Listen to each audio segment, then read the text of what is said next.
manufacturing, which is 10 workers plus with power, or bigger factories, what would be roughly the proportion of people who have some technical education? At most 10%. So then 90% of the people working in those factories don't have any technical education. Many of them may have done up to say class 8, class 6. Even there could be a proportion which is totally illiterate but working in the manufacturing sector. I'm talking of registered manufacturing, even registered manufacturing. So this is the kind of scenario as existing today.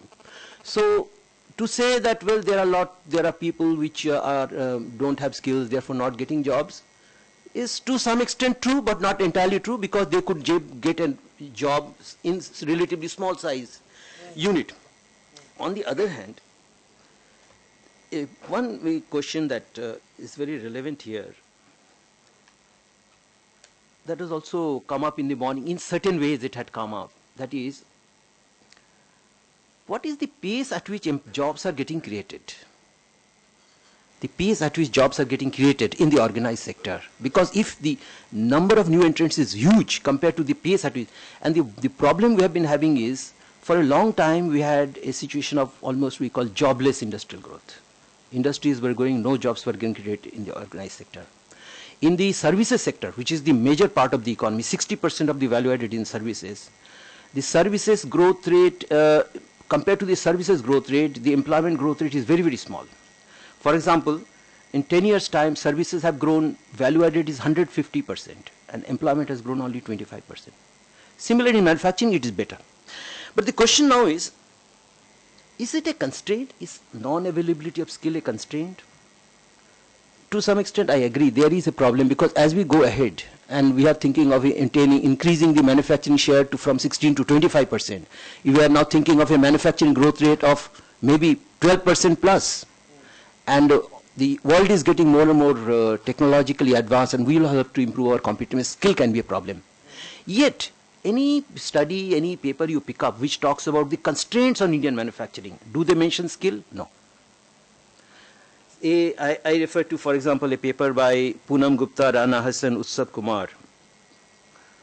This report talks of what are the major constraints to industry. They mention infrastructure. They mention finance, then they mention labor laws. But do they mention skill? Only passing, somewhere in the footnote, skill has also lately become also a constraint, but not a major. Again, there is some World Bank report I can refer to. This is called India's Investment Climate. Now, this is based on surveys where the businessmen are asked, what is your most important constraint? So how many people say skill is our most important constraint? 4%.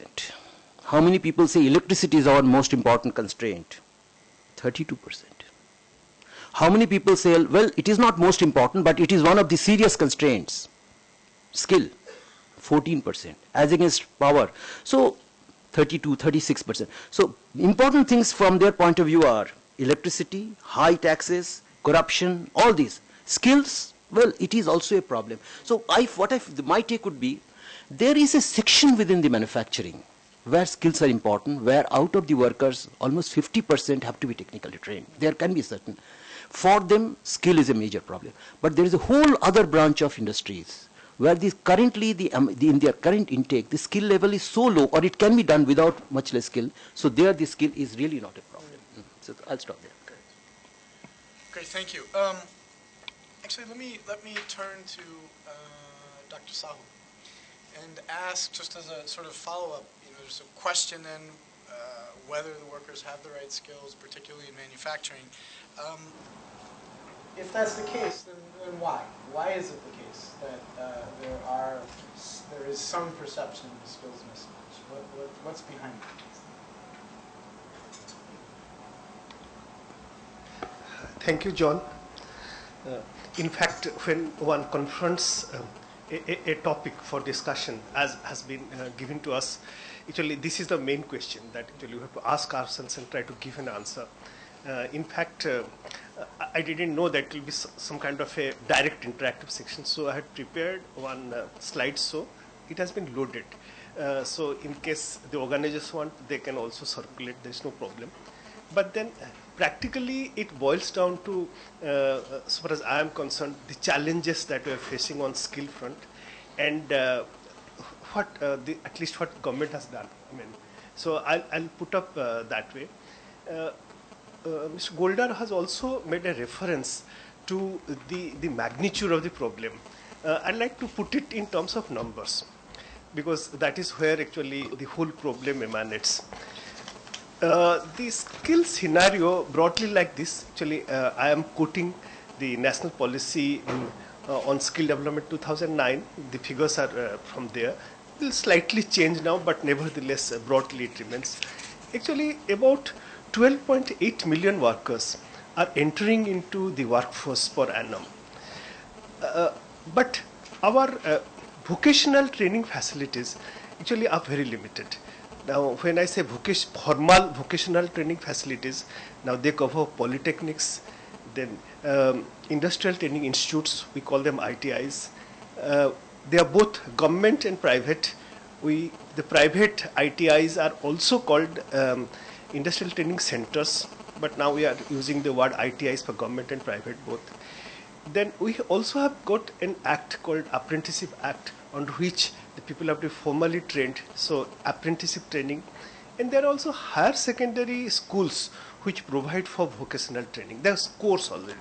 Now, if you take them together, then actually it is only about 3.17 million, that's the facilities. Actually, to which perhaps we can add two more components. What's called e-learning now, that has become very popular. And the next one is called a new scheme which has been introduced by the Ministry of Labour and Employment. It is called the Skill Development Initiative, SDI scheme, under Modular Employable Skill Framework. Something which had been discussed but not specifically mentioned. It is called SDI under MBS framework. It's a new scheme which has been introduced by Ministry of Labour and Employment a couple of years back, and it caters to the lowest segment of our, say, skill pyramid, that is, say, school dropouts, informal sector workers, and the like. And the people can join, go back, do their work. They can choose their modules. There are any number of modules, kind of thing.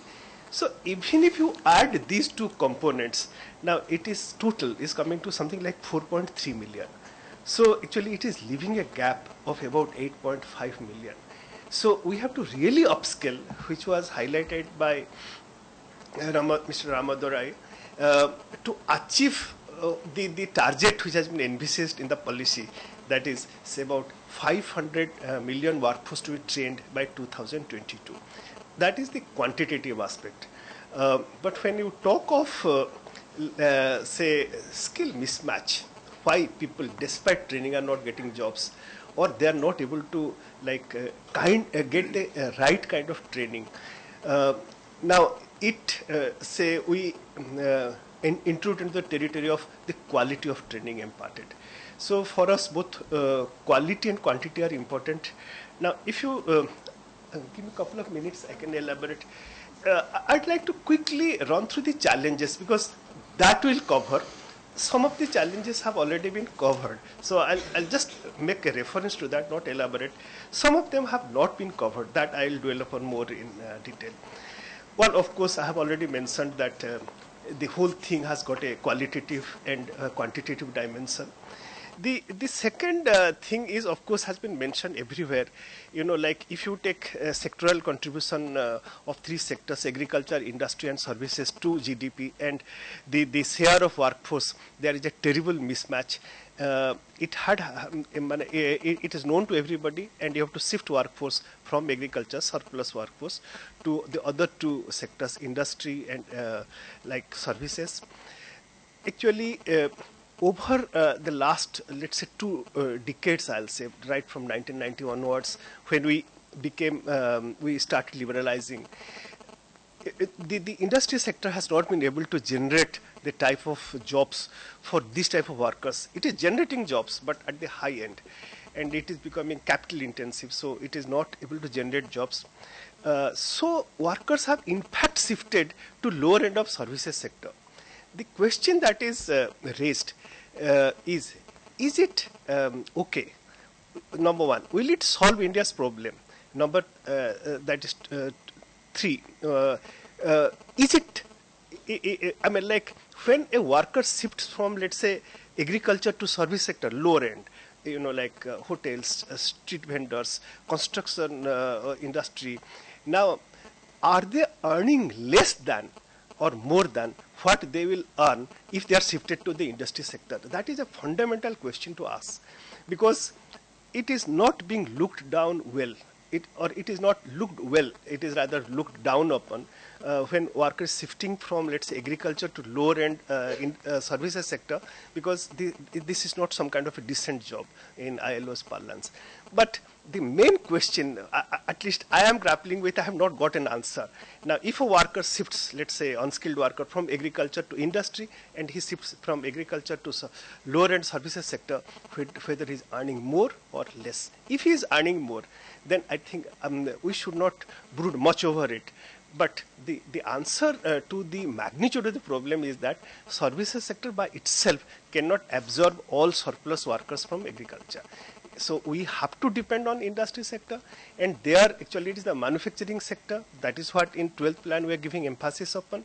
And in manufacturing sector, because there is a sea change in the technology applied, so you have to identify a labor-intensive manufacturing sector and also put some focus so that at least the surplus workers can be utilized there, and this skill mismatch can be avoided if we have got that in our perspective.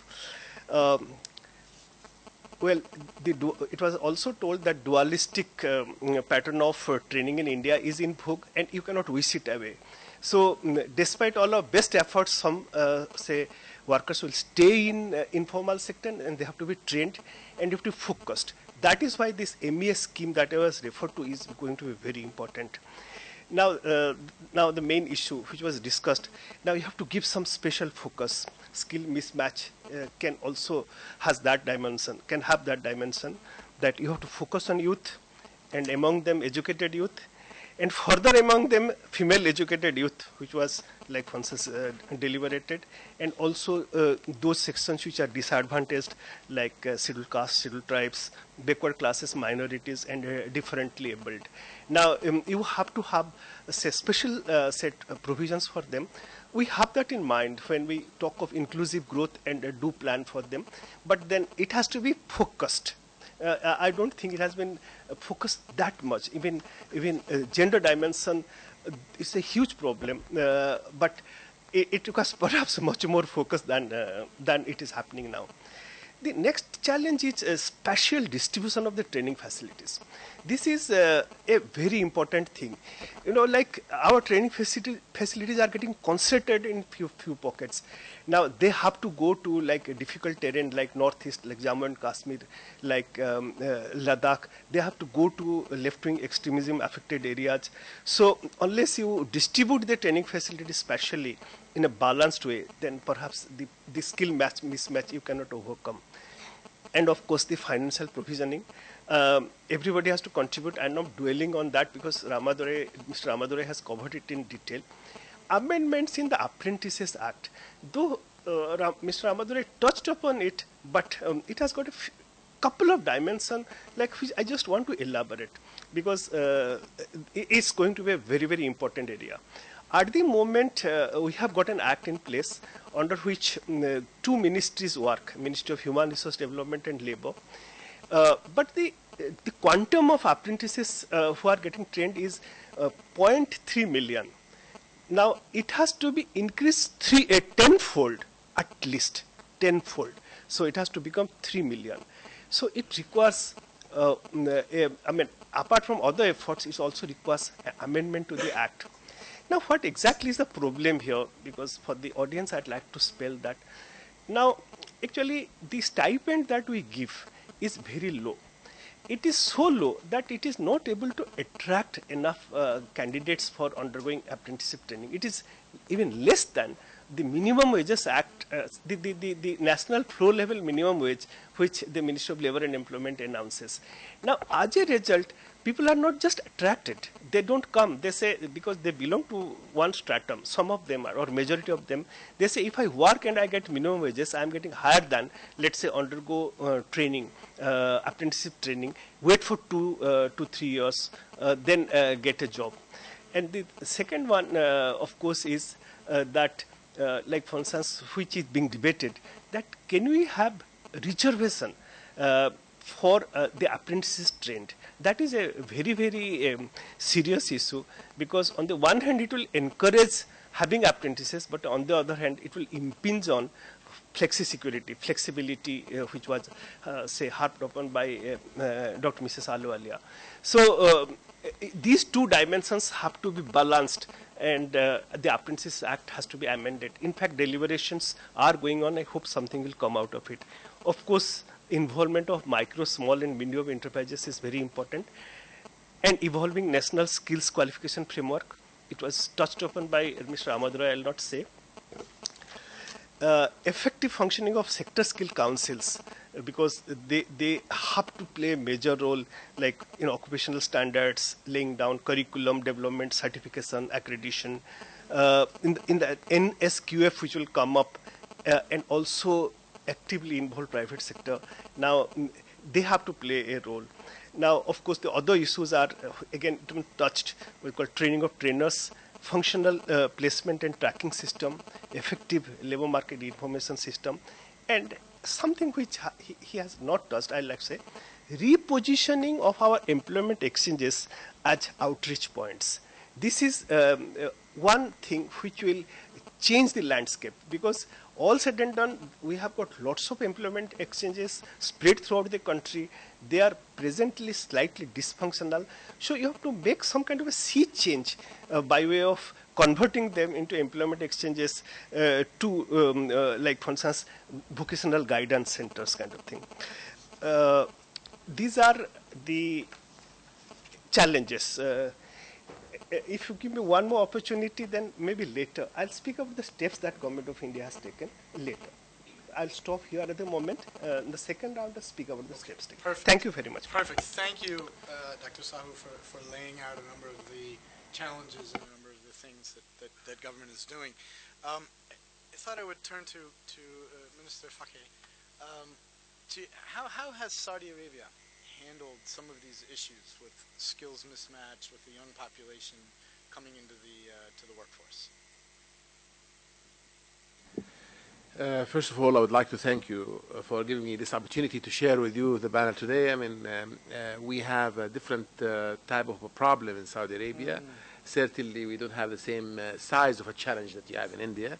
And but I thought maybe some of the experiences and experiments that we started handling may have relevance to the challenge that is actually a global challenge, the challenge of mismatching skills of job seekers to the employment opportunities.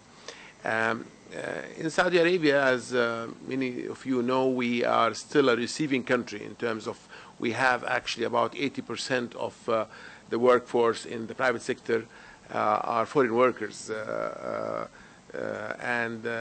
So over the last couple of decades, we have started having an unemployment challenge that we didn't have before, because we did not have enough people actually in Saudi Arabia at that time.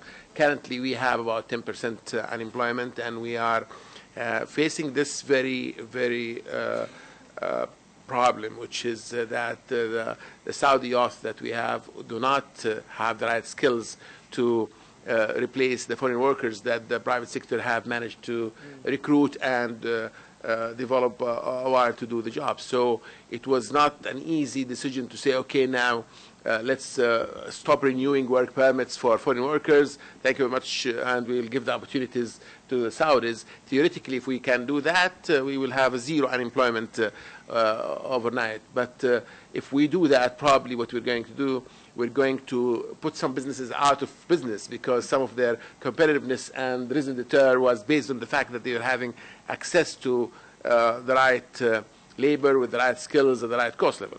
So that this makes us think of this problem of mismatching skills as the central challenge to the unemployment opportunities in Saudi Arabia, at least for the next decade. And our strategy actually, we have focused on first of all reforming, if you like, our TVTC. TVTC is the Technical Vocational Training Corporation in Saudi Arabia. The Minister of Labor happens to be the chairman of the board of this organization.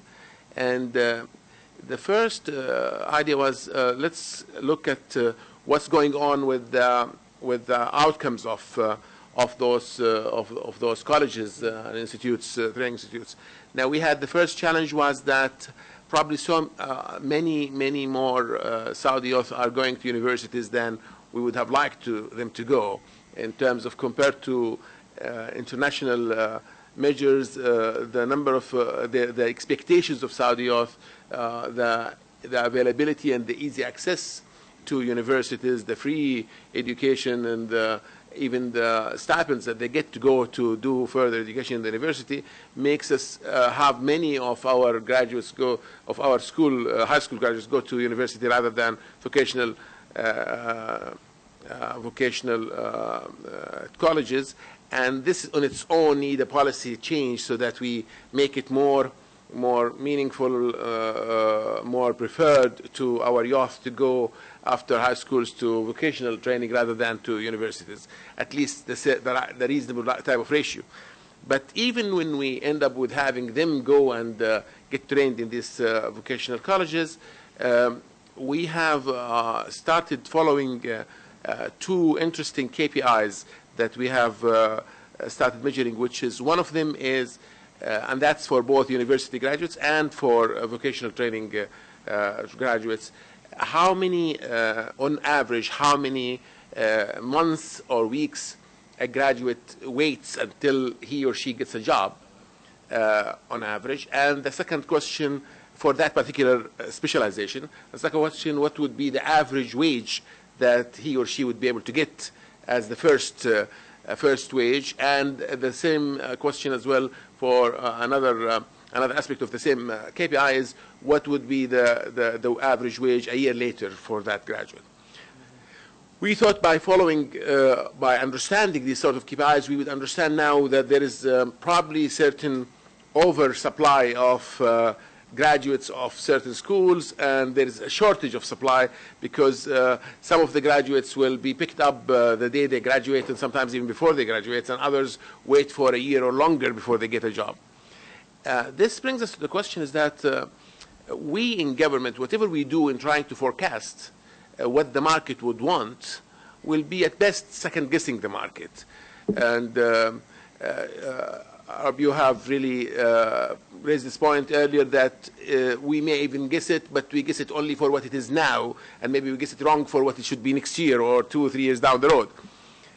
So we thought that the best thing actually to go about is to make the private sector decide what should be, where the focus should be, and what those trainees should be taught at what ratios.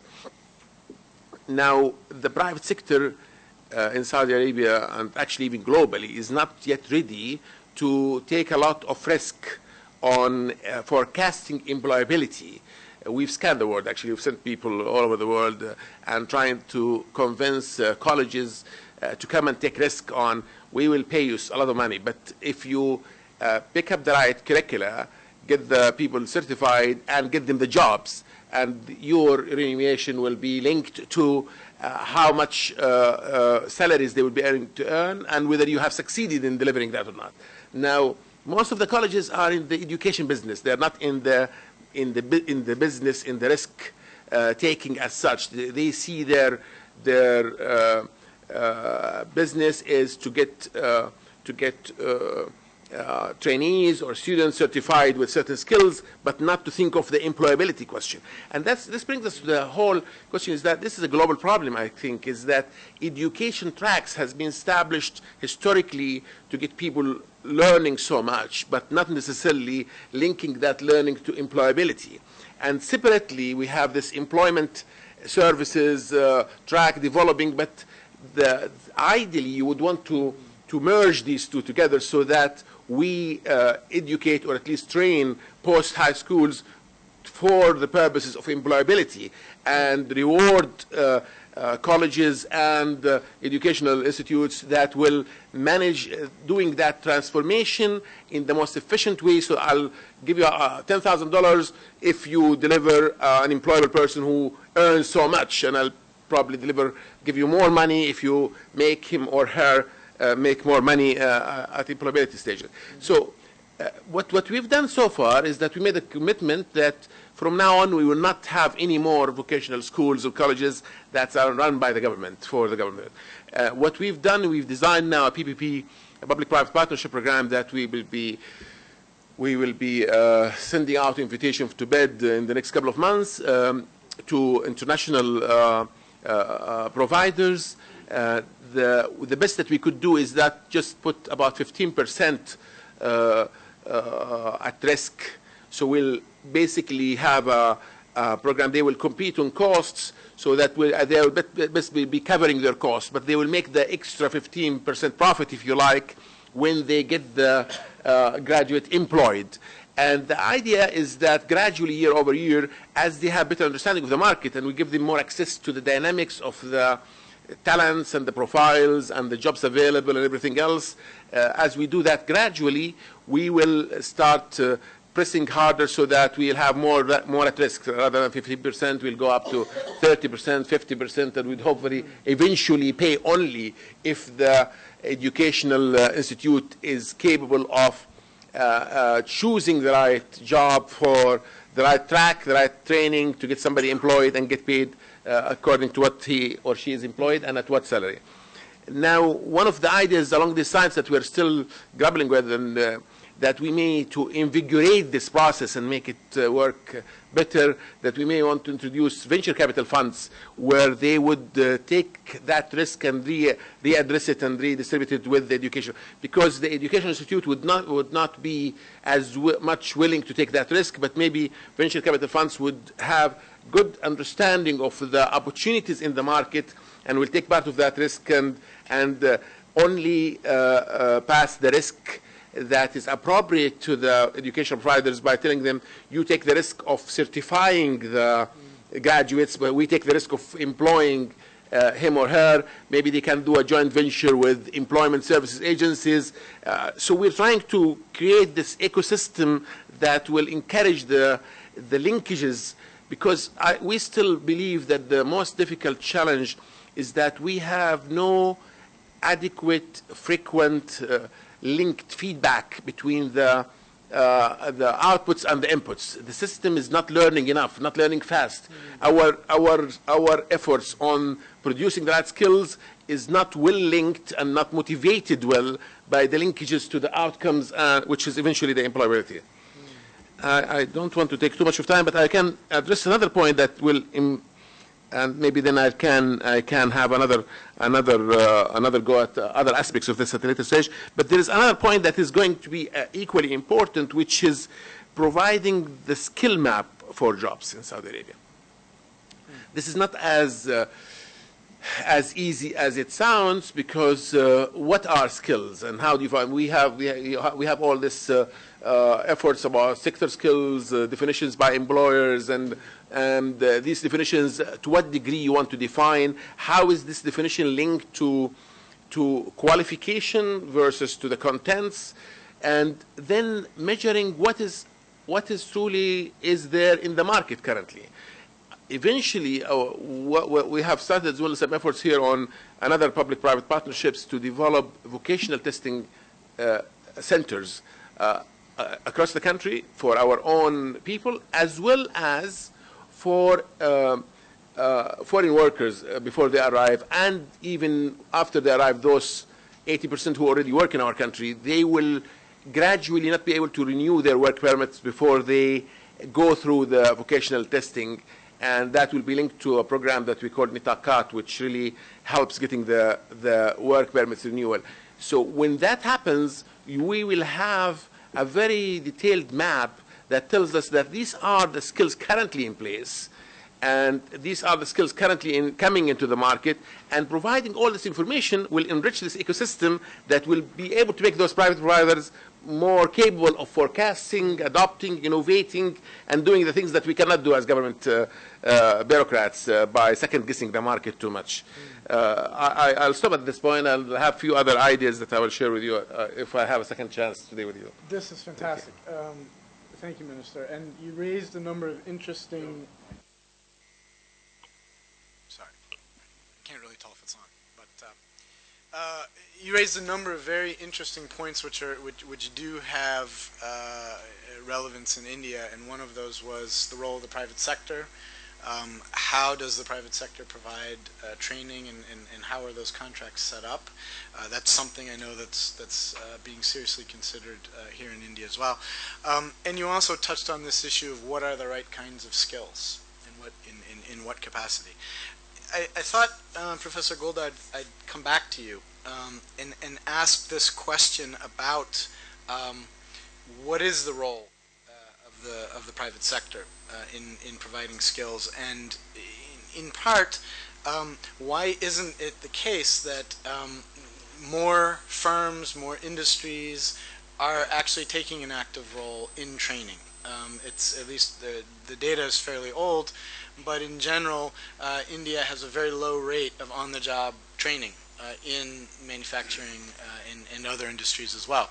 So I wondered what your perspective on this whole question is.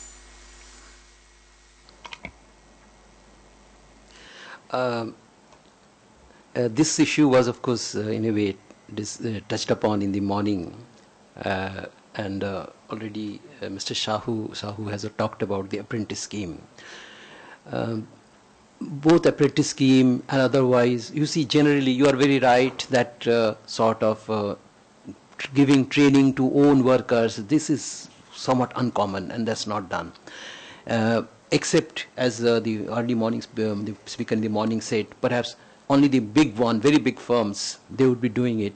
And the reason that was given is viability, which is very right. If you're relatively small, then the entire training program is somewhat non-viable in terms of the financial costs and benefits you have.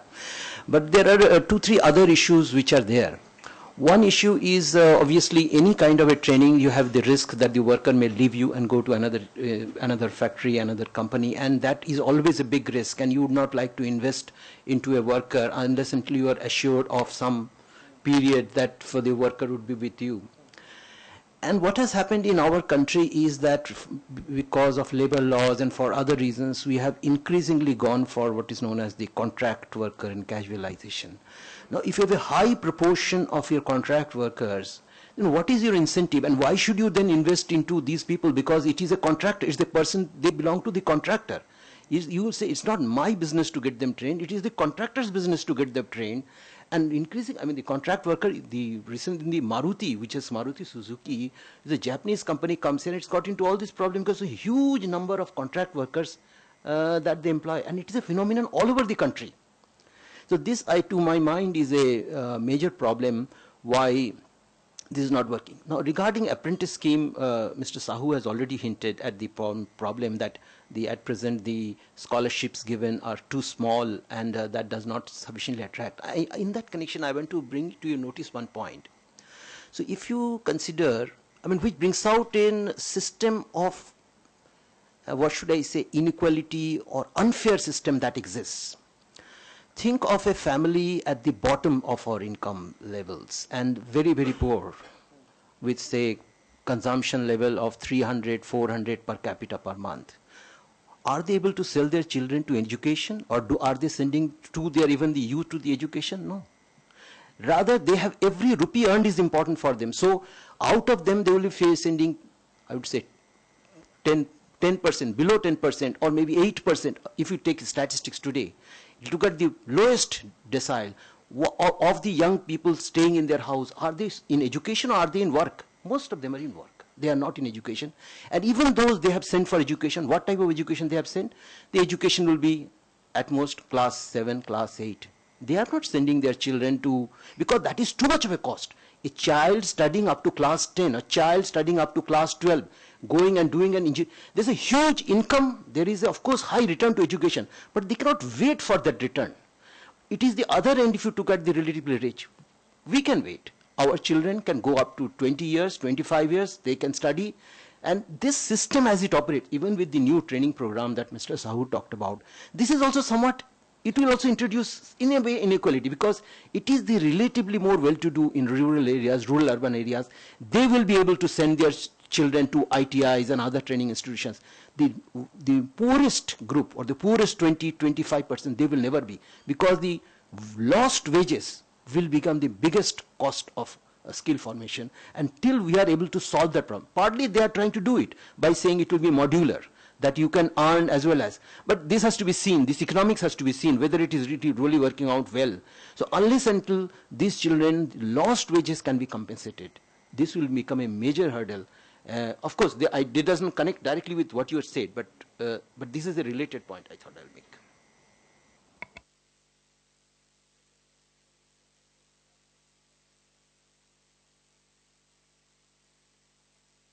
The MES scheme, a number of schemes, but in your views, what can government do to facilitate this sort of development of skills, both, I mean, kind of across the spectrum? So you have a small formal system, but then you have this huge group in the unorganized economy as well. Are there thoughts there on what the government role can be?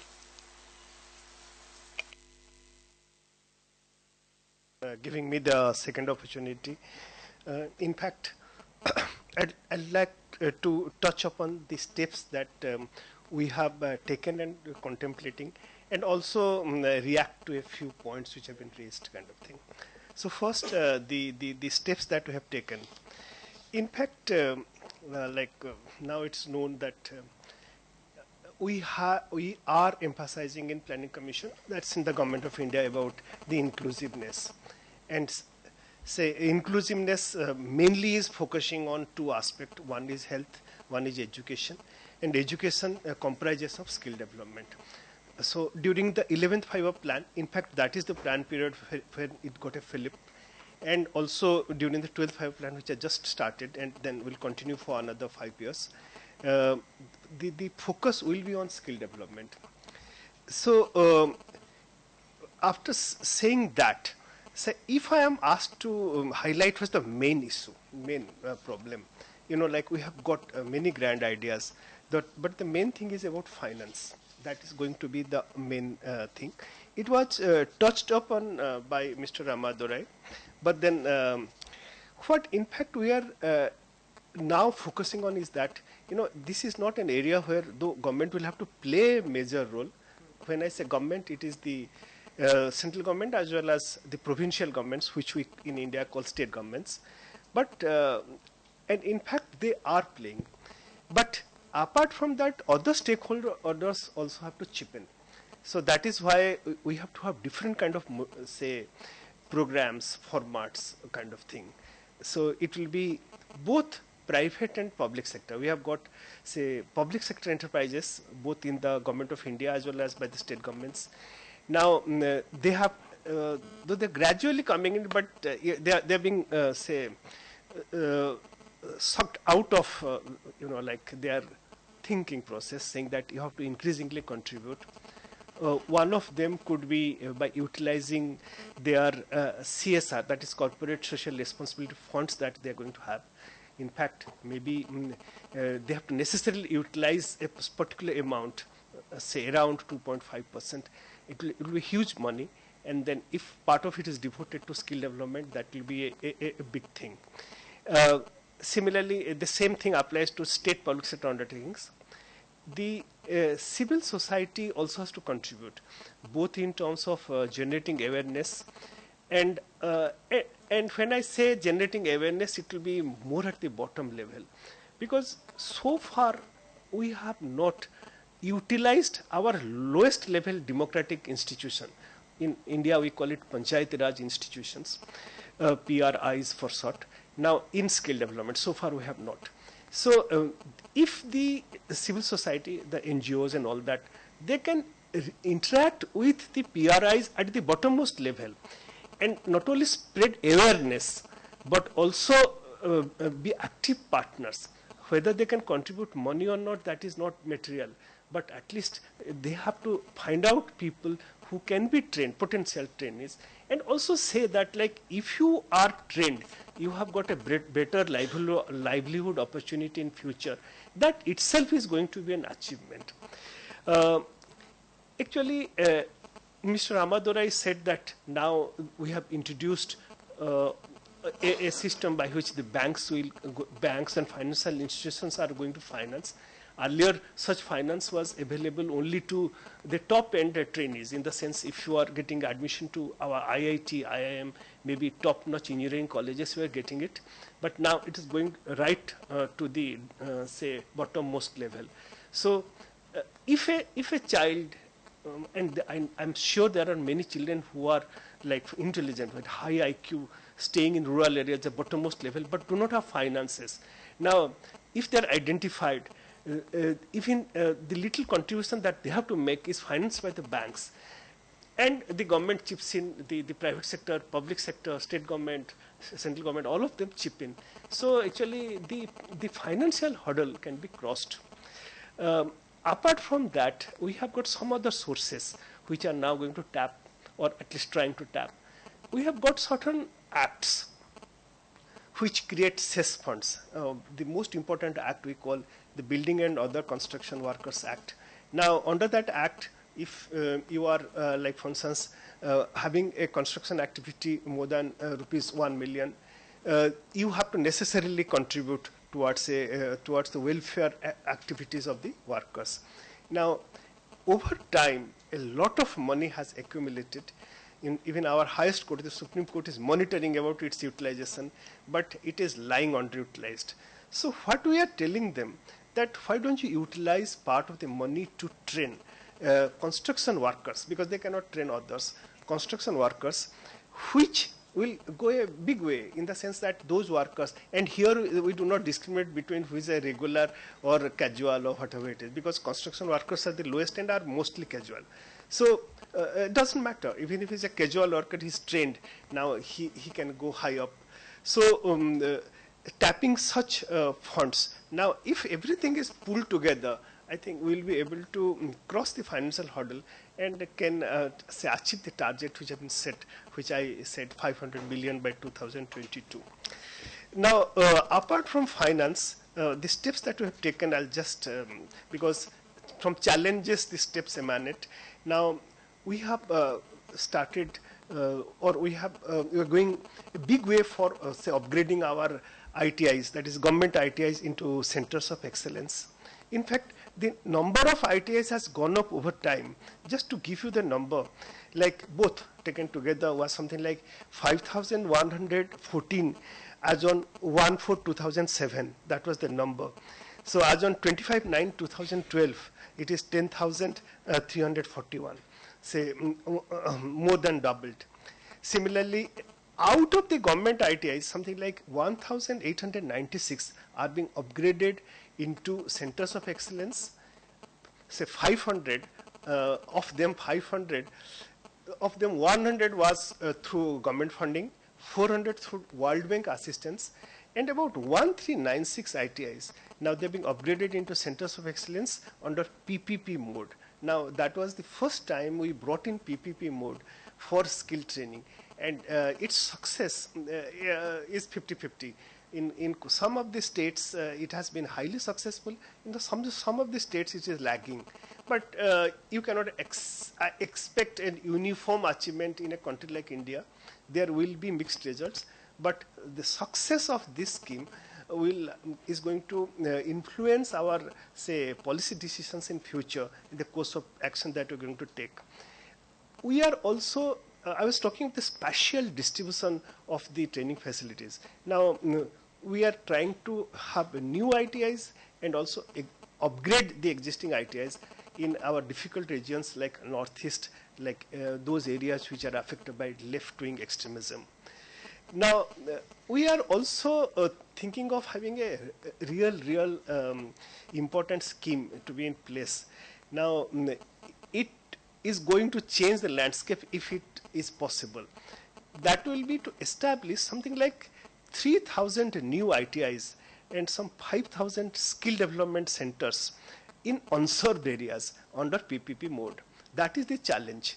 Actually, it is very easy to, like for instance, have such an institution in place in an area which is already developed, but to go into the unserved areas and that under PPP mode, so it will require a change in not only approach, say payment model, financing, everything, but it is being finalized. Hopefully it will, like for instance, come through. And here in under this scheme, actually those who belong to disadvantaged sections, students coming from disadvantaged sections, will be entirely financed by the government. One thing which Mr. Ramadurai mentioned, but I want to reiterate, that is that say over the last, I'll put it around 3 years, because 2009 skill development policy was announced and this is 2012, exactly 3 years. Over this period, 3 years period, a sea change has taken place so far as the initiatives taken by our provincial governments, that is state governments, are concerned. Sea change. It has to be seen to be believed. I hope you have opportunity to interact with our state governments. Now, at our insistence, that is planning commissions, state skill development missions have been established. The chief ministers or the chief secretaries are head of them. And all of them, I repeat, all of them are taking initiatives. Actually, from planning commission side, to generate awareness and also have a feedback, we organized regional conferences, took a feedback from all states, and in fact we have chronicled it. We have chronicled it and put it in our website. So in case you have time or you feel like, you can go to planning commission's website. It's right over there to see what initiatives have been taken by the state governments, some of which were mentioned by Mr. Ramadurai.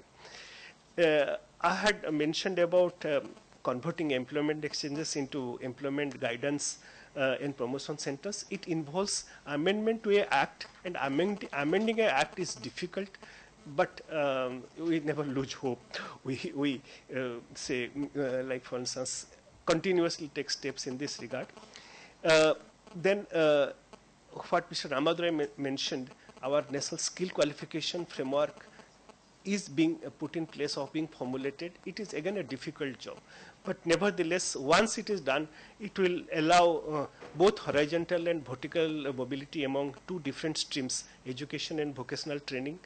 About modular employable skills, which Mr. Goldar has mentioned, it has to be watched. Because it is about only 2 and 2.5 years old, and it is a difficult proposition. It is not as easy to say that we will be able to say take people out of the lowest segment who are themselves earning, then train them. So what Mr. Goldar mentioned, it is true. The moment he comes for training, it is wages foregone. And then it has to be compensated either presently or in future. He has to be convinced. Now, but here lies our future hope. The success of the skill development initiative under modular skill framework. The ministry operating is Ministry of Labour and Employment. They are constantly chasing it up. So far as Planning Commission is concerned, it is one of the high priority areas for achieving inclusive growth. We have given them dedicated amount of money during the current financial year. And then the number of modules which are available, this being constantly changed in consultation with all stakeholders. Let's hope for its success. I had mentioned about Section 66 of the Factories Act. I am not repeating. So actually these are the measures that we have taken. I'll just highlight two things, as I said. Now, one is multi-skilling. Now, here nowadays you have no escape rather than being multi-skilled. So how you can multi-skill your workers? During your training program, that has to be uppermost in our mind. About contract workers, I had mentioned they have to be trained, because like to have regular workers in future is wishing for the moon. There will be a more number of contract workers. So in our new say thinking process, we do not distinguish between contract workers and regular workers. Training has to be imparted because they'll have to go up in the ladder. actually involvement of MSMEs, we call them micro, small and medium enterprises. Now that is a real challenge. Unless they are involved, I mean, like we cannot achieve the target that we have set for ourselves. Though they are being involved in one way or other, but I think there's a long way to go. And particularly when I am hearing about like a term called globalization of SMEs. Now it's getting globalized. It's not say typical to like one country. When a system evolves in the whole world, that all SMEs get globalized. Now there, how can that be tapped for say training people? Those actually those who are the bottommost in a country like India. Now that's going to be a big challenge. I honestly have no answer to that now. Maybe ideas would come. Thanks so much, John. Thank you very much. We had started a bit late, so hopefully I can take just another few minutes, but I wanted to do two things. I wanted to just very quickly come back to you, Minister, before opening up for some questions, but I specifically wanted you to follow up a little bit on the issues that Dr. Sahu had mentioned on multi-skilling of workers, on public-private partnerships, and again, these initiatives that you're taking forward, and are there lessons that we can take more generally? Well, actually, I have talked previously about how we should move more the responsibility to the market in terms of letting the employers or the proxy for the employers take the responsibility and get rewarded for making the right decisions about what a person should be trained at and to what detail. Another facet that I think we're trying now to develop as well a solution for, and it is in the early stages, but we are putting the framework to evaluate it, and we would hope that next year we'll be launching it, is to involve the employee, him or herself, in that choice jointly with the employer through introducing the concept of vouchers. And these vouchers would be jointly exercised by the employer and the employee as part of the progression, whether it starts at the apprenticeship level when the job seekers are at the benefiting from an unemployment assistance scheme, or even later on after they start working as part of their progression. So this is another idea that we believe that if we complete these two tracks, we will hopefully have designed elements to make the mismatch of skills more responsive to the realities of the market by involving those who are responsible and who are going to benefit or get hurt by the decisions that we make in the government, involved in making that choice, and doing it dynamically and frequently, and hopefully by doing so and fine-tuning and learning from that experience will make the market a bit more efficient. Thank you.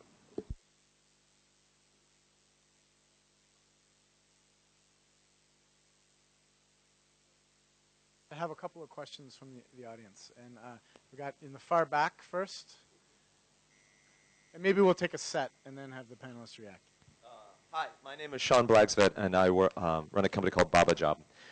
My question is really about program design and corruption, because in some of the, I've talked to perhaps unsavory characters that are in the training space today, that are essentially wooing for contracts that are very similar to what you described at the state level, where there will be a 10 to 15,000 rupee payment upon a successful hire to a training institute. And thus, in order to get those contracts, you know, these guys have essentially promised 7% to the human resources minister, and then they have a deal with the company who's hiring somebody that's only paid 3,000 rupees a month, and then they get a kickback of basically splitting that 10,000 rupee fee. And so the program design matters here. And so I'm glad that you talked about vouchers, right, which is an alternative, right, in terms of some of these things. But I did want to kind of hear what's the take in terms of making sure that we're not creating new incentives for very, very inefficient and very corrupt relationships between training institutes, employers, and the government that aren't really solving the training problem. And that's what I worry about, and I'd love to hear it from all of you guys. Great. Andras. My name is Andras Bodor. I'm with the World Bank, but this question is not that much inspired by my World Bank experience, but more so through a conversation with a friend of mine who happens to lead the business model development of Strayer University in the US. And the question will go to this issue of how skills upgrading supply reflects the true demand in the market, and how technology can be used to improve the supply adjustments. In particular, in the past, we are all aware of those initiatives that let's bring private sector representatives in determining public skills training supply, and the results have been questionable at least. You could argue that those who represent the private sector interest in these meetings may not actually know what the true demand of the private sector is. And here comes the experience of my friend. So this Strayer University is a private college in the United States focusing on those who, going through the education system, did not take up the path that they should have. They didn't go to college, and later figured out that without a college degree of some specialization, they would not have good labor market opportunities. And of course, this institution is criticized a whole lot, that they are pushing a lot of students into debt, for high-priced, training programs. But they are arguably innovative, and this is where I'm, trying to come to. They just launched a website that is different than every other training supply website. The typical provider will tell you that these are the trainings that I offer. This is how you can register. This is how much it will cost. But these guys turn it around. First, whoever goes onto their website, they will ask what you want to do, what kind of training, what kind of degree are you interested in. They enter something. They join at this stage the largest online job intermediation network in the US, saying that in the particular degree program, in the particular geographical location where you would like to reside, this is the amount of positions available. These are the amount of people who would like to take a job. This is the history of this. And by the way, at these wage levels, these positions are available. Are you still planning to register? If not, start the process again and again and again, and it goes on until the applicant wants to say, yes, I actually want to do this because I like the labor market environment. For this, I like the wage I could get. So I asked this friend of mine that, hey, listen, if you do this, then you will constantly have to update your training offering. You will have to fire your teachers and hire new ones. Exactly. And we endorse that change. We like that. It will drive more profit for us. Now, I just argued that there are technological-based solutions for matching the labor demand, skill-specific labor demand with the supply. Of course, this is a private sector-based solution. The question is, do you see an emergence of technology as a driver for making this adjustment better, as opposed to the old style, let's call the private sector representative to tell us what the true demand is? Great. Let's take at least one more before we let the ma'am, it's you. Thank you. My name is Pia Schneider. I'm from the World Bank. Thank you very much to all presenters. Excellent discussion. My question is to the Minister of Labor from Saudi Arabia. You were talking about trying to reduce unemployment now by trying to replace the skills that are currently brought in by the foreign workers. But looking ahead, Saudi Arabia has quite a structural change ahead of you. So I'm wondering to what extent, where do you see Saudi Arabia to be in 15, 20 years, or the Saudi economy? And what are you doing on the skills side to be there in 20 years? Great. Let's do one more to round it off. Shep. Just very quickly, it's in relation to some comments already made. But the question, of course, I know really partly the answer is, do we know enough about what the skills mismatches are in a country like India? And of course, there are initiatives to gather better labour market information through the sector skills councils that are being established, which ILO is involved in. But the question I have is also, it's not so much to know also the current skills gaps and the future requirements, but also where the skills requirements will be. Of course, with India's challenges as a big country, we have lagging states, an issue of how to address that connection between the future urbanization that we're expecting, the manufacturing development and the skills development, and how to reach out to those in rural areas. So developing, of course, we need that information system. So basically about the LMI, how they can contribute to that understanding and addressing such issues as including the issue of inclusion. So we know, I think, that women are not accessing the schemes to the same extent as men, and looking at some of those reasons. And linking then also back to research, of course, and how we can identify those gaps and what are those skills mismatches. Great. Let me actually, in no particular order, actually just turn it over to the panel. There were 4 good questions around getting the incentives right between employers and providers. What is the role of technology in this process? A more specific kind of question on Saudi Arabia in the future. And then finally this issue of identifying skills gaps and where they are. Why don't I start on the right with Dr. Sahu? Thank you, John. Actually, there is corruption. I mean, no two opinion about it. But the thing is that how do you overcome corruption? It is primarily a governance issue. Now, apart from generating awareness, the way you can overcome is by using technology. So ultimately, technology also comes into foreplay.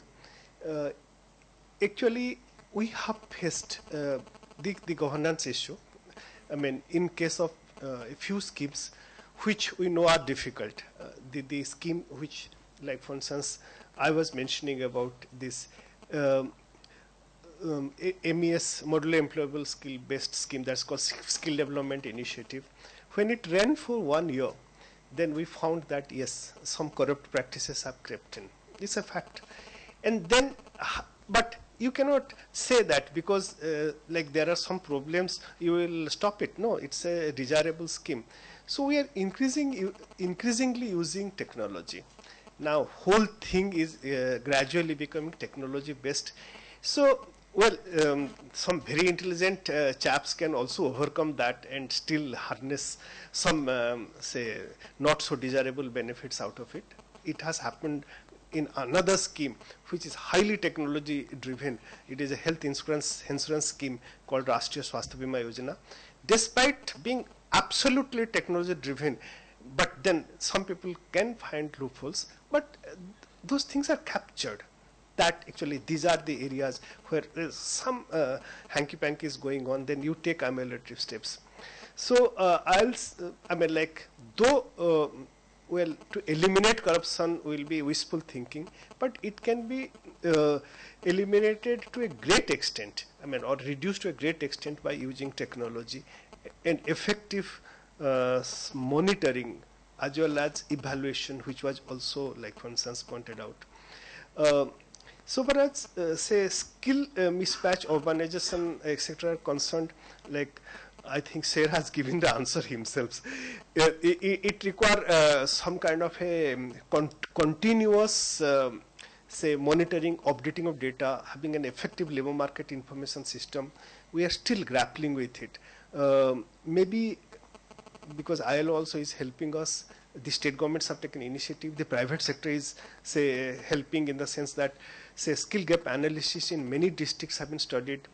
The National Skill Development Corporation by itself also conducted skill gap analysis in many areas, but it is a dynamic thing. Skills, I mean, like jobs appear, jobs disappear, there is technological obsolescence. So you have to capture it on a real-time basis. That is the major challenge in a country like India. But I think we have taken some steps, but I won't claim that we have really achieved something on this front. But actually, we hopefully will be able to do it. I'll just take this opportunity to just tell one thing about, because this is connected. So far as our planning process is concerned now, we are not. We are saying that jobs have to be created in all the 3 sectors: agriculture, industry, and services. So, though, say, about a couple of years back, maybe we thought service sector is a panacea, but now jobs have to be created in all the 3 sectors. Skills have to cater to the requirement of all the 3 sectors. Now, for that, you have to have a labor market information system which will be a challenging job. I'll stop here. Thank you. Very good. Professor Goldar, do you want to react quickly to any of the issues? Say, but I felt that to think that the Ministry of Education or Ministry of this Planning Commission, etc., will kind of prepare a grand plan as to what good skills will be required and what school, how to do that. I don't think that's possible. Of course, there has to be an increasingly reliance on market, but how this is to be done is an issue. But in some sense, market is already doing it. If there are shortages, then those are there, somehow those being managed. But exactly which way, but I thought this example which was given from Saudi Arabia, where the kind of grants get related to the number of jobs or number of people who get jobs out of those training institutions, could certainly be an way out, except of course one issue of corruption was raised, but otherwise. So if there is really no corruption, that seems to be the direction.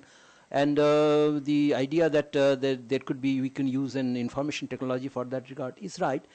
I think compared to my generation, the current generation, they are much more job oriented, and the way they are choosing the courses and at our time, we used to go to the university for education. I mean, we didn't have any job in mind when we were going to the universities. Now, even the young people, they start thinking which courses they join, which institution they go in. They're always first counting what jobs are available. So I'm sure with this kind of awareness, of course, this is only in the particular strata of the society. Much lower strata, I don't think children there still remain as confused. They don't know what to do in life. But in the upper strata, the people are very, very clear as to what they want to do and what opportunities are there. And I think information technology along with market will solve the problem. Great. And Minister, the last one. Well, I'd like actually to make two comments. One that will address the aspects of raised about potential corruption and technology and technology use, and the other one about the future jobs in Saudi Arabia. I believe actually, as you have mentioned earlier, technology can help with anti-corruption initiatives. But what is important about the use of technology is to use technology in order to make information available. Transparency and governance based on transparency is the key, actually, to fighting corruption. So if all the information available, including the information that you talked about, that is part of the planning, is that to make all the information available. So it's not only available only to the training providers and the employers, but even for students before they come, because there will not be only one training provider available. You have won the contract, you are a training provider.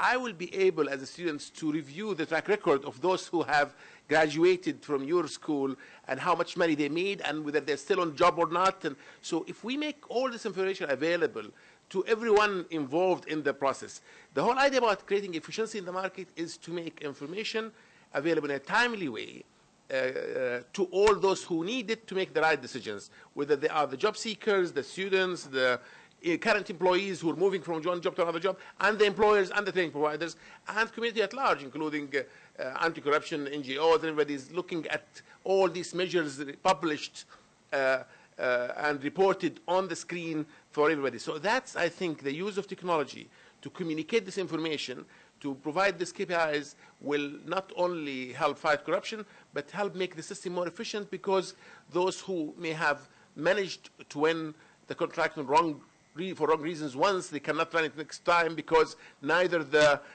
trainees will sign up with them, nor the employers will do that, and so on and so forth.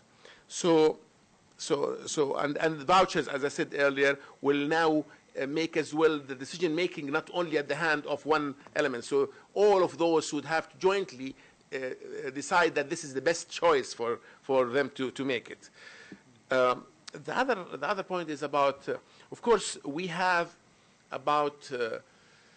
currently about 1.2 million unemployed registered Saudi in the unemployment assistance scheme in Saudi Arabia.